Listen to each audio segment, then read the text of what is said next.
Good morning. Chapter number 2, child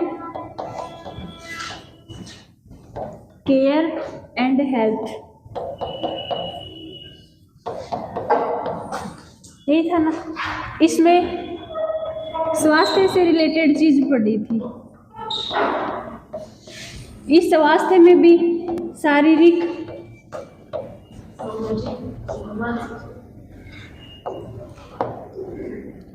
मानसिक और सामाजिक ये पढ़ा था। उसके बाद शिक्षा का महत्व, स्वास्थ्य शिक्षा क्यों देनी चाहिए, उसकी आवश्यकता क्या होगी, फिर स्वास्थ्य शिक्षा ना दे तो क्या होगा, ये सारी चीज पढ़ी थी। अब आता है मानसिक स्वास्थ्य। मानसिक स्वास्थ्य किस किस पर प्रभाव डालता है, कारक क्या है उसके, इसके कारक। एक तो वो आनुवांशिक, किससे प्रभावित होगा, किससे होगा, आनुवांशिकी से। दूसरा बाहरी वातावरण, यानी कि अपने आसपास का वातावरण। तीसरा रहने सहने की व्यवस्था, कैसे रहते हैं अपन।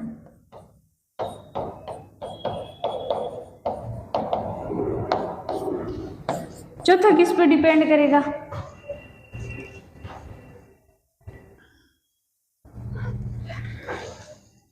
स्वास्थ्य से रिलेटेड जितनी भी सेवा होगी ना उस पे, स्वास्थ्य सेवाएं अलग अलग डिफाइन करें। मानसिक स्वास्थ्य को प्रभावित करने वाले कारक चार, मूल रूप से चार। पहला आनुवंशिकी, दूसरा बाहरी वातावरण, तीसरा रहने सहने की व्यवस्था और चौथा स्वास्थ्य सेवा। अब पहला आनुवंशिकी, इसके बारे में पढ़ेंगे। जन्मजात जो होगा ना वो कौन सा होगा, आनुवंशिकी। जैसे कि जो बच्चा होता है अपना, बच्चे का जन्म से पहले मम्मी के शरीर में उसका गर्भावस्था में विकास शुरू हो जाता है, उसके शरीर की स्ट्रक्चर बननी शुरू हो जाती है। उस स्ट्रक्चर को वो फिक्स होती है, उसको अपन कभी चेंज नहीं कर सकते। वो जैसे अंदर बनना शुरू हो गया ना तो वैसा बनना शुरू हो गया, चाहे वो बेशक वो पूरा हो चाहे अपाइज हो, कैसे भी करके वो अंदर जिस तरह से बनना शुरू हो गया ना सेम वैसे ही बनेगा वो। उसके बाद उसमें चेंज नहीं हो सकता, ना पहले कर सकते हैं ना बाद में कर सकते हैं। ये जो आएगा वो किस में आएगा, आनुवंशिकी में आएगा। उसके बाद जो अपने गर्भावस्था में जो बच्चा होता है ना पेट में, उसके ऊपर बाहरी के वातावरण का प्रभाव बहुत ज़्यादा पड़ता है। जैसे कि मम्मी के स्ट्रेस लेने पर भी बच्चे पर प्रभाव पड़ता है, मम्मी के खुश होने पर भी बच्चे पर प्रभाव पड़ता है। यानी कि गर्भावस्था में जो बच्चा होगा ना उसके ऊपर अच्छे का बुरे का या फिर संगत कुसंगत सब चीज़ों का प्रभाव पड़ेगा। जैसे डर भय हो गया, कोई गर्भावस्था लेडीज है, ठीक है, उसके ऊपर अगर तनाव बनाए रखेंगे ना एनी टाइम, उसको प्रेशर दे के रखेंगे तो उसका जो कुप्रभाव है वो उस बच्चे पे पड़ेगा, उसको तकलीफ होगी वो उसके बाद में। अगर उसको शांतिपूर्वक अच्छा वातावरण देंगे तो वो अच्छे से परवरिश होगी उसकी और उसके बाद में उसको दिक्कत नहीं होगी। आजकल तो बहुत से कम केस ऐसे मिलते हैं जिनको टॉर्चर किया जाता है, लेकिन एक्चुअल में इतना वो है नहीं, देखभाल करते हैं। लेकिन जेंडर का तो है, अब भी है, लड़की और लड़की का तो अब भी है। जो लड़का हो तो उसकी अच्छे से केयर करते हैं और लड़की हो तो उसका बहुत थोड़ा कम करते हैं, करते तो हैं लेकिन कम करते हैं। तो अगर उसके बाहरी वातावरण से उसकी आनुवंशिक यानी कि गर्भावस्था में बच्चे पर जो इफेक्ट आएगा ना वो किसके कारण होगा, आनुवंशिकी पर प्रभाव पड़ेगा। दूसरा बाहरी वातावरण। अब बाहरी वातावरण में अपने आसपास का जो वातावरण है उसको बाहरी वातावरण बोल देंगे। इस बाहरी वातावरण में भी पहला आ गया भौतिक वातावरण। भौतिक वातावरण का मतलब हो गया कि आसपास की जो वायु होगी, यानी कि हवा होगी अपनी आसपास की, मकान हो गया जैसे ये बिल्डिंग है, ठीक है, अदर कुछ भी सामान, पेड़ पौधे हो गए, ये सारे किस में आ गए, भौतिक वातावरण में। इसके कारण भी अपना स्वास्थ्य ठीक रहता है। जैसे आंखें खराब होती हैं अपनी तो ऐसे बोलते हैं कि हरी चीजों को देखना चाहिए, तो वो पेड़ पौधों में शामिल हो गया ना, और ये पेड़ पौधे देखने से उसका स्वास्थ्य ठीक हुआ, यानी कि उसकी आंख ठीक हुई तो वो मानसिक रूप से भी स्वस्थ होगा, ठीक है। उसके अलावा एक आता है जैविक वातावरण, इसी के साथ में आता है जैविक वातावरण। जैविक का मतलब नाम से समझो, जीव, जीवों से रिलेटेड, जैसे कीड़े हो गए, जीवाणु हो गए, कवक हो गए, ऐसे बहुत से होते हैं जो जीवाणु रूप में होते हैं ना, कीड़े मकोड़े, ये सारे किस में आते हैं फिर? जैविक वातावरण में। उसके बाद रहन सहन का तरीका, तीसरे नंबर पे रहन सहन का तरीका आ गया। अपन किस तरीके से रहते हैं, अच्छे तरीके से रहते हैं समाज में या बुरे तरीके से रहते हैं, कैसे भी रहते हैं, वो प्रभाव किस पे पड़ता है? अपने मानसिक स्वास्थ्य पे पड़ता है। सबसे पहले जैसे देखो, अच्छी आदतों को सीखना, फिर बुरी आदतों को सीखना। अच्छी आदतों में सीखेंगे तो समाज में अपना क्या होगा? मान सम्मान बढ़ेगा, सब तारीफ करेंगे कि वो उसका लड़का है वो इतना अच्छा है, उसकी लड़की है वो इतनी अच्छी है, ऐसी तारीफ करेंगे।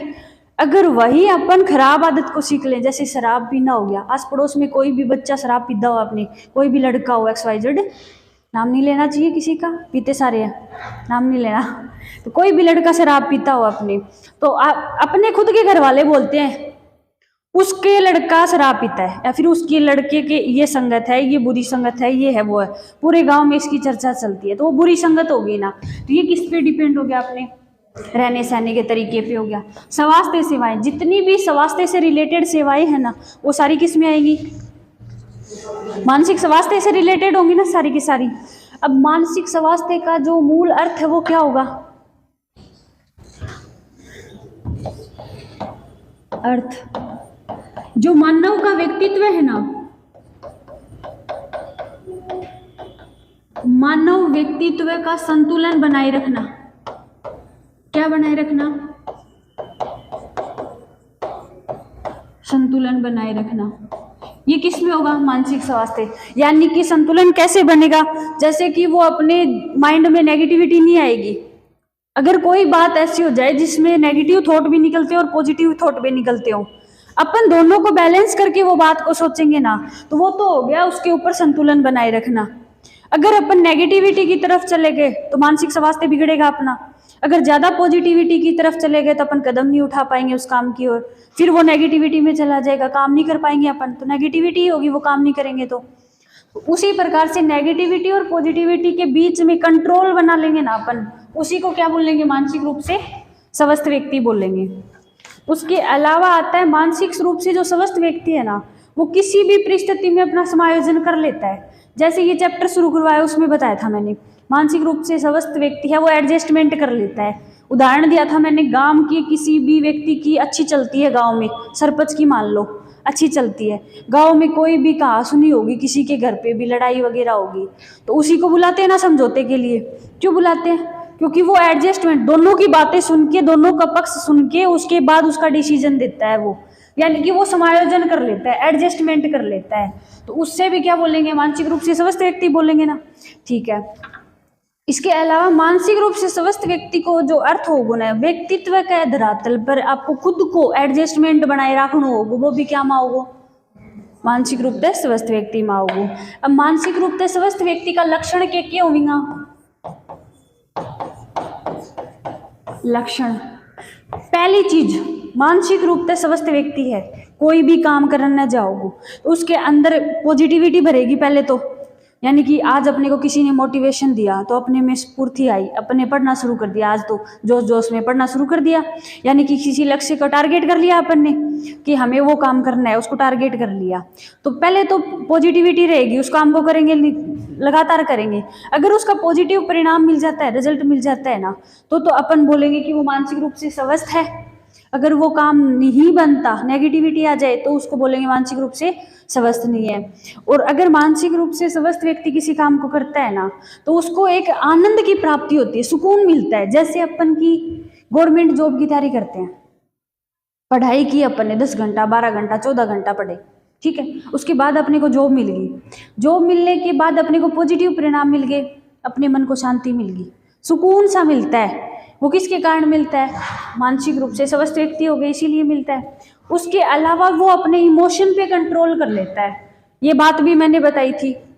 कोई व्यक्ति है वो ना तो वो दुख में इमोशन होता है, ना वो ज़्यादा खुशी पे इमोशनल होता है, ठीक है, वो दोनों के बीच में कंट्रोल करना सीख लेता है। यानी कि कोई कोई व्यक्ति ऐसे होते हैं ना जो दुख में तो ज़्यादा रोने लगते हैं और खुशी में वो ज़्यादा हंसने लगते हैं। तो जो मानसिक रूप से स्वस्थ व्यक्ति होगा ना, वो अपने इमोशन पे कंट्रोल करेगा, ना तो वो ज़्यादा मतलब नेगेटिविटी को लेके आएगा और ना ही ज़्यादा पॉजिटिविटी को।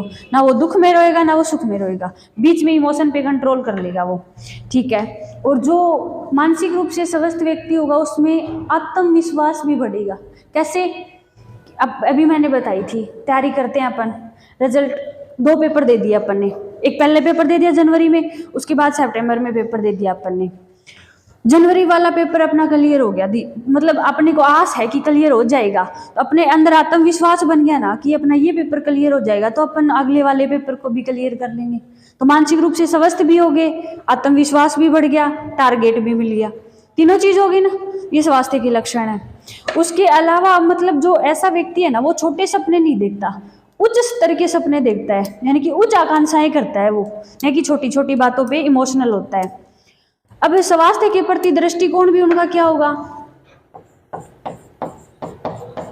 पॉजिटिव दृष्टिकोण बनेगा उनका, यानी कि ये नेगेटिविटी को तो बिल्कुल भी नहीं आने देंगे। सिर्फ किसको आने देंगे? पॉजिटिविटी को आने देंगे। वो मानसिक रूप से स्वस्थ व्यक्ति होगा, संतोष और आनंद की प्राप्ति होगी, समायोजन कर ही लेगा, चाहे वो परिस्थिति कैसी भी हो, अच्छी हो, बुरी हो या मीडियम हो, कैसी भी परिस्थिति हो, समायोजन कर लेगा वो। ठीक है। अब आता है कुपोषण। इसके आगे क्या हुआ? कुपोषण। अभी कुपोषण क्या है? 5 साल तक के जो बच्चे होते हैं ना, उन 5 साल के बच्चों को अगर विकास पर अपन ध्यान नहीं दे, यानी कि उनकी केयर नहीं करें अपन, 5 साल तक के बच्चों की केयर नहीं करें, उनको अच्छे से खाना पिला नहीं खिलाए, तो क्या होगा? एक तो उनमें उनकी जो वृद्धि है ना, शारीरिक वृद्धि, वो रुक जाएगी। उसके बाद ही उनका वजन कम हो जाएगा। जैसे कि अगर कोई बच्चा है वो 5 साल से नीचे है, उसका अपन ध्यान नहीं दे रहे, उसको अच्छे से खाना नहीं खिला रहे, पानी दूध वगैरह नहीं पिला रहे, उसको प्रोटीन नहीं दे रहे अपन, ठीक है, तो वो शरीर से दुबला होना शुरू हो जाएगा। यानी कि शारीरिक क्रिया तो कम होगी उसकी, उसके साथ साथ उसका क्या होगा? वजन कम होगा। अरे वो शरीर से ही कम हो जाएगा तो वजन तो डायरेक्टली कम ही होगा उसका। यानी कि इस तरीके से जो बच्चा होगा ना, वो किसका शिकार हो जाता है? फिर कुपोषण का शिकार हो जाता है। और कुपोषण से बचने के लिए क्या करना चाहिए अपने को? उसकी नियमित रूप से तो देखभाल करनी चाहिए, नियमित रूप से देखभाल करके उसको प्रोटीन देनी चाहिए, प्रोटीन दे के खाना पीना अच्छे से देना चाहिए, दूध देना चाहिए, दही देना चाहिए, ईटीसी। बहुत सी चीजें ऐसी है जिनसे अपने को प्रोटीन मिलती है। प्रोटीन वाली चीजें उस बच्चों को अगर खिलाने शुरू कर दें तो वो क्या कुपोषण का शिकार होगा क्या? फिर वो आजकल छोटे छोटे बच्चों को ही सारी चीजें खिलानी सिखा देते हैं। मैं तो कभी नहीं खाती, सच्ची बता रही हूँ, कभी नहीं खाती मैं, रियल में नहीं खाती, अच्छी नहीं लगती मेरे को, तो मैं कुपोषण की शिकार हूँ। ये तो हो गया कुपोषण। कुपोषण वाले भोज्य पदार्थों का सेवन न करने के कारण उनमें प्रतिरोधक क्षमता की कमी आ जाती है। अगर वो कुपोषण का शिकार हो गया, शरीर से दुबला हो गया, वजन कम हो गया उसका, तो वो उसको अगर कोई भी नॉर्मली जस्ट बुखार भी आ गई ना, तो वो उसको ओट नहीं सकता, यानी कि वो उसको तकलीफ देगी वो। और एक मतलब नॉर्मल लैंग्वेज में बता रही हूँ, एक खाता पीता इंसान होगा मोटा सा, आप अपने ऊपर मत लेना, बस देखो, एक खाता पीता इंसान होगा मोटा सा, उसको बुखार होगी तो कोई फर्क नहीं पड़ता, उसकी चमड़ी चमड़ी पे रहती है वो बुखार, लेकिन दुबले पतले मरीज को तो वो अंदर तक जो झंझोट लेती है। ठीक है, तो ये सारी चीजें किसके कारण होती हैं? कुपोषण के कारण। आपने अपने ऊपर ले ली, मैंने नहीं कहा। अब चरित्र, अपना चरित्र किस प्रकार से अपन इंक्रीज करते हैं, फिर बनाते हैं, क्रिएट करते हैं चरित्र को। चरित्र निर्माण, चरित्र निर्माण, जी हाँ, अपन शिक्षा जरूरी पड़े अपन, तो बहुत पहले भी अपन क्या की जरूरी पड़े? करेक्टर की जरूरी पड़े ना, चरित्र। चरित्र अच्छा होगा, शिक्षा अच्छे से मिलेगी, कामयाब जल्दी होगा वो। ठीक है, अगर चरित्र निर्माण ने बोलना तो आप व्यक्तित्व को विकास भी बोल सका चीज ने, यानी कि पर्सनैलिटी बन जाएगी, करेक्टर बन गया तो पर्सनैलिटी बन जाएगी, फिर उसकी शिक्षा भी मिल जाएगी, उन सारी चीज मिल जाएगी। ठीक है, ईमानदारी आओगी उसके अंदर, और क्या होगा? निरंतरता, यानी कि वो कोई काम ने काल पर कौन छोड़ा है, आज कर लो तो आज ही करेगा वो। सत्य बोलेगो, यानी कि कभी झूठ कौन बोले, सहयोग की भावना रखेगो। क्या चीज आओगी? हम ईमानदारी, सत्यवादी, सत्य बोलने को, निरंतरता होगी, उसके बाद में और क्या होगी? सहयोग की भावना, यानी कि किसी के सहयोग से वो पीछे नहीं हटता। किसी ने ये बोल दिया ना कि मेरे को ये काम करवाना है, तो वो उसको काम करवा देता है। उसका चरित्र क्या है? ठीक है, अपने आस पड़ोस में देखो, दो लड़के होते हैं, एक तो वो है किसी भी काम को मना नहीं करता, एक है वो किसी भी काम को करके नहीं देता। तो जो करके देता है ना, उसको क्या बोलते हैं? चरित्र निर्माण। क्या है उसका चरित्र? अच्छा है, यही बोलेंगे। और नहीं करके देता, वो लूजर है, ऐसे ही बोलते हैं गाँव में तो। ठीक है, इसके लिए अपने को किसकी जरूरी पड़ती है? पहले तो उच्च आदर्श, किसकी पड़ेगी? उच्च आदर्श। अब ये आदर्श क्या चीज है? अपने गुण होते हैं ना, शरीर अच्छे बुरे सारे प्रकार के होते हैं ना। तो जो चरित्रवान व्यक्ति है ना, तो सबसे पहले तो वो बालकपन से ही बचपन से ही सीखनी शुरू कर देता है। और बच्चे में जो प्रवृत्ति होती है वो सबसे ज्यादा किसकी होती है? अनुकरण की प्रकृति होती है। अब ये अनुकरण क्या लफड़ा हो गया? सबसे ज्यादा प्रवृत्ति किसकी पाई जाती है? अनुकरण की। अनुकरण का मतलब होता है सीखना, देख कर सीखना, किसी चीज को देख के सीखना। अब एग्जाम्पल अच्छा सा दे रही हूँ, देखो घर में हस्बैंड वाइफ लड़ाई कर रहे हैं, शायद ये रील्स भी आई थी, देखी भी होगी। हस्बैंड वाइफ लड़ाई कर रहे हैं, बच्चे उनको देख रहे हैं। कल को फिर उनकी शादी करेंगे तो सेम प्रोसेस वही करेंगे, वो आपस में लड़ेंगे झगड़ेंगे, गंदी वाणी बोलेंगे तो वो गंदे बोलेंगे, अच्छे बोलेंगे तो वो अच्छे बोलेंगे। जैसे माता पिता उसको संगत देंगे वैसी की वैसी वो सीखेगा। छोटे छोटे बच्चे गाली निकालते, नहीं सुना क्या? निकालते हैं ना। क्यों करते हैं वो? क्योंकि वो किसी दूसरे को देख के वो चीज सीखी है उन्होंने, खुद अंदर नहीं थी उनके, किसी दूसरे को देख के उन्होंने सीखी है। यानी कि बालक में जो अनुकरण की क्षमता होती है ना, वो सबसे ज्यादा होती है। बड़ा है ना, वो इतना जल्दी नहीं सीखता, उसको तो ये लगेगा फिर भी कि कहीं कुछ गलत बोल देंगे, शंका चीज आ जाती है उसके अंदर, शर्म आती है, नहीं बोल पाता। लेकिन जो बच्चा होता है ना, वो देखते ही सीख लेता है और उसको झट से उसका जवाब देता है। कुछ भी गलत वर्ड हो चाहिए, वो सही गलत कुछ नहीं देखता, वो बस अनुकरण देखता है। उसने ऐसा बोला तो मैं भी ऐसा बोलूंगा, फिर ठीक है। दूसरी आती अहम की भावना। ये तो आजकल है सब में। अहम का मतलब मैं, एटीट्यूड में मैं बोलते हैं ना, उसी अहम, वही अहम है। ये बच्चों में सबसे ज्यादा होता है ये। कोई भी दो बच्चे स्कूल जाते हैं, एक के तो कॉपी पेन सभी चीज की सुविधा है और एक की किसी भी चीज की सुविधा नहीं है। तो जिसके सुविधा है ना, वो दूसरे वाले बच्चे को चिढ़ाता है, मेरे घर ये चीज है, उसके अंदर मैं आ गई कि हमारे ये चीज सारी है, दूसरे वाले के नहीं है। वो चीज नहीं देखता कि ये गरीब है, बस मैं आ गई उसके अंदर, हमारे है तो है, हम सबसे ऊंचे हैं। ठीक है, तो वो सबसे ज्यादा किस में आती है? फिर बालक में आएगी। बालक में दो प्रवृत्ति होगी, एक तो अनुकरण की आएगी और एक किसकी आएगी? मैं की भावना आएगी। ठीक है, उसके बाद निंद्रा, ये अलग टॉपिक है थोड़ा सा। निंद्रा, निंद्रा यानी कि नींद। नींद क्या चीज है? अब नाम तो सुन लिया अपन ने नींद, लेकिन साइकोलॉजी की भाषा में इसको कैसे डिफाइन करेंगे नींद को?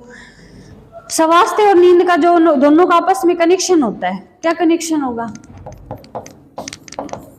एक तो स्वास्थ्य, दूसरा नींद, जोड़ दो। देखो नॉर्मल आदमी है, अच्छे से सोएगा, ठीक है। अगर उसका स्वास्थ्य बिगड़ा हुआ है तो उसको नींद आएगी क्या? नहीं आएगी। बुखार में तकलीफ होती है, सर दर्द होता है, जुकाम होती है, कुछ भी होता है, स्वास्थ्य बिगड़ गया, नींद आएगी उसको? नहीं आएगी।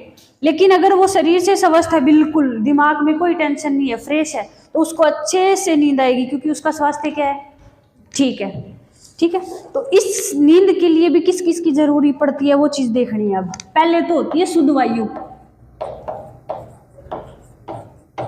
जहां भी अपन सोए ना, उस आसपास के वातावरण में हवा है वो शुद्ध होनी चाहिए, प्योर हवा होनी चाहिए। सोए तब खिड़की और जो दरवाजे हैं वो सारी चीज क्या होने चाहिए? खुले होने चाहिए। ठीक है, बंद करके सोओगे तो घुटन सी होगी। एसी वगैरह चलाते हैं ना रूम बंद करके, वो प्योर हवा थोड़ी ना है, मिलावट आ गई, वो तो छल कपट हो गया उनका, फीलिंग के साथ छल कपट कर दी गर्मियों में, तो वो क्या होगी? प्योर हवा नहीं होगी ना वो। तो सोए तब गर्मियों में देखो दो तरीके होती है, एक तो कूलर के आगे सोते हैं अपन, चिड़पिड़ाहट सा होता है ना, वही छत के ऊपर डाल के खाट को उस पे सो, मस्त हवा आती है, ठीक है, क्योंकि वो खुला वातावरण हो गया, शुद्ध हवा होगी वो अपनी इन्वायरमेंट की, तो नींद अच्छे से आएगी ना अपने को। एक तो अंदर सोते हैं तब आती है और एक ऊपर सोते हैं तब आती है, दोनों में से बेटर कौन सी होती है? जो ऊपर होती है वो शुद्ध हवा। ठीक है, अब उसके बाद शांत वातावरण। अभी ये शांत वातावरण है, ये भी इस पे बहुत बड़ा इफेक्ट डालता है, शांत वातावरण। ठीक है, कैसे? ब्याह शादी में जाते हैं अपन, चिड़चिड़ चिड़चिड़ चलती रहती है, बोलते ही रहते हैं, रुकते ही नहीं है। एक सेकंड के लिए भी मतलब शादी वाले घर में शांति नहीं पकड़ते, वो लोग नहीं पकड़ते। वहां सोओगे एक तो ठीक है, नींद नहीं आएगी। उसके अलावा घर के अंदर कोई नहीं बोल रहा, शांति से रूम बंद करके सो, सुकून की नींद आएगी। जैसे अपन कहीं किसी लोक में जाके सोते हैं अपन, ठीक है, तो वो वातावरण पर भी डिपेंड हो गया। एक तो शोरगुल वातावरण होगा ना, शोर करने वाला, यानी कि मतलब ज्यादा आवाज वाला होगा, तो वहां नींद नहीं आएगी अपने को अच्छे से। एक बिल्कुल शांत वातावरण होगा तो वहां पे नींद अच्छे से आएगी ना। ठीक है, इसके अलावा और किस चीज की? सोने की व्यवस्था के लिए अपन जो बिस्तर होता है ना अपना, वो बिस्तर कैसा होना चाहिए? अब मैं बताऊं, देखो दो तरीके से। बिस्तर सॉफ्ट होगा, नींद अच्छी आएगी, टाइट होगा तो अच्छी नींद नहीं आएगी। घर में दो होते, एक बेड होता है और एक तख्त होता है ना।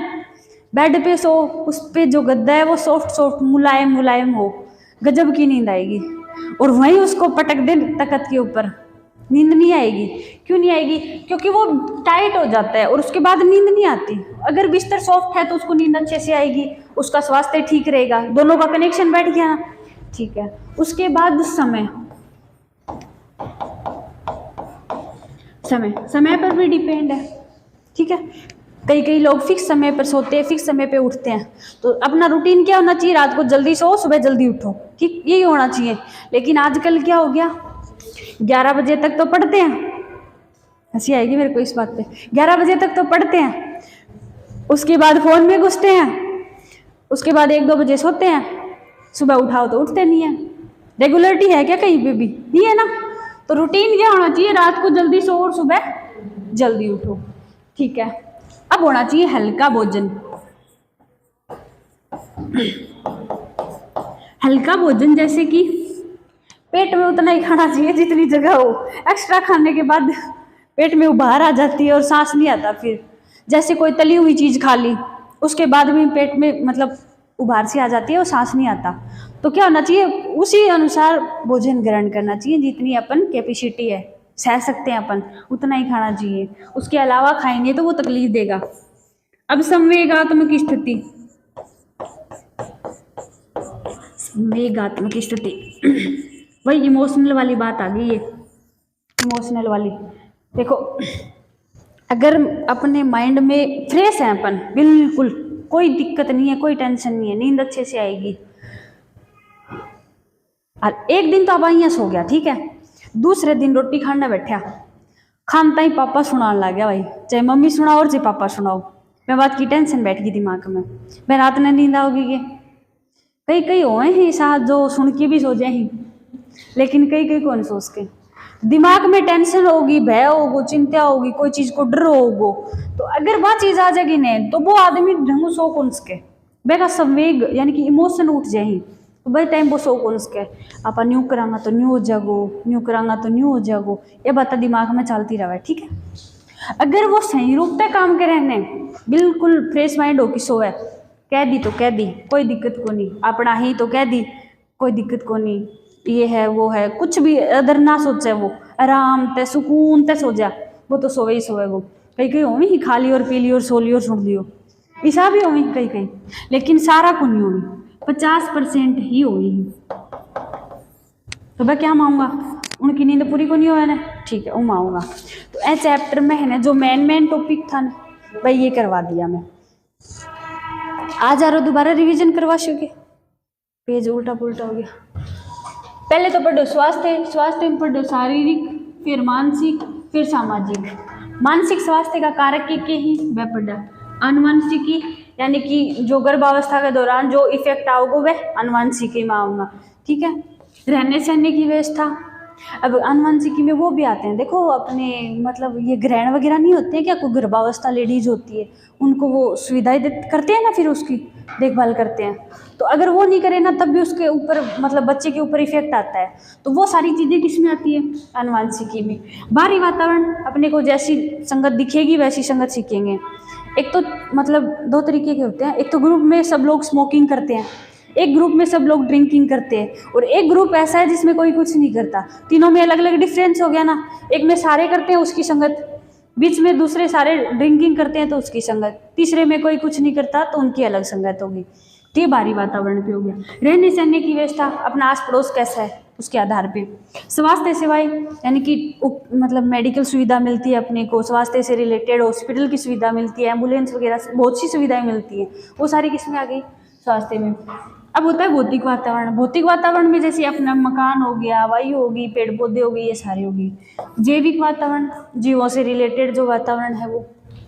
अब इसके लक्षण क्या क्या थे, एक तो संवेगों पर कंट्रोल कर सकता है, दूसरी बात वो किन पे कंट्रोल कर सकता है, पॉजिटिव दृष्टिकोण बनाएगा, तीसरी बात वो किस पे करेगा, उसको आशावादी बनेगी, यानी कि उसका फिक्स टारगेट होगा, अगर टारगेट फिक्स होके उसको अचीवमेंट मिल गई तो वो खुश होगा, आनंदमय होगा, ठीक है। ये सारे क्या है उसके लक्षण है। अब मानसिक स्वास्थ्य का फिक्स जो अर्थ है वो क्या होगा, मानव व्यक्तित्व का संतुलन बनाए रखना, ठीक है। इसके बाद में दूसरा आता है कुपोषण। 5 साल से नीचे बच्चों को उनके विकास की और उनकी केयर नहीं करे, देखभाल नहीं करे ना, तो वो बच्चे किसके शिकार हो जाते हैं, कुपोषण के। कुपोषण में क्या होगा, उनका शरीर की वृद्धि रुक जाएगी, वजन कम हो जाएगा, ये सारी चीजें होगी। अगर वो बच्चा कुपोषण का शिकार हो गया ना तो उसके जो शरीर की प्रतिरोधक क्षमता है ना, यानी कि रोग कुछ भी बीमारी हो जाए उसको सहन शक्ति नहीं मिलती, फिर वो सहन नहीं कर पाता उसको यानी कि जो भी है बुखार वगैरह जुकाम वगैरह कुछ भी हो जाए तो वो सहन नहीं कर पाता। अपने होते हैं हम भी आसपास में देखे होंगे। फिर होती है चरित्र निर्माण। चरित्र निर्माण में जो अच्छा चरित्र वाला व्यक्ति है उसके क्या क्या गुण होंगे, ईमानदार होगा, सत्य बोलेगा, निरंतरता रखेगा, सहयोग की भावना रखेगा, ठीक है। अब आता है उच्च आदर्श। उच्च आदर्श में 2 चीजें होंगी, एक तो बालक अनुकरण से सीखेगा, देख के सीखेगा, वो एक जैसा काम कर रहा है। बच्चे नहीं होते, अपन खिलाते हैं तो बच्चों को, छोटे बच्चों को अपन ने बॉल उठा ली तो वो भी बॉल उठाने के लिए जाएगा उसको, तो वो क्या हो गया कि वो देख के सीख रहा है अपने को कि इसने बॉल उठाई है तो मैं भी बॉल उठाऊं। उसी को बोलते हैं देख के सीखना, को क्या बोलते हैं, अनुकरण बोलते हैं। दूसरी अहम का निर्माण, यानी कि बच्चे में सबसे ज्यादा अहम यानी कि मैं की भावना आती है। उसके बाद आता है निंद्रा।